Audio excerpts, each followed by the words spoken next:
at Expedia, affected as much as anything else, we went out and within a couple of weeks, we raised actually $8.5 billion.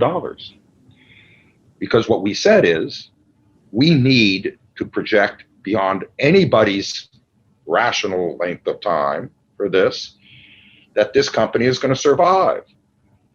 And so we went out and got the capital so we could absolutely say we'll survive. We absolutely said, eventually we're fine, but we had to project it past anybody's predictions of safety.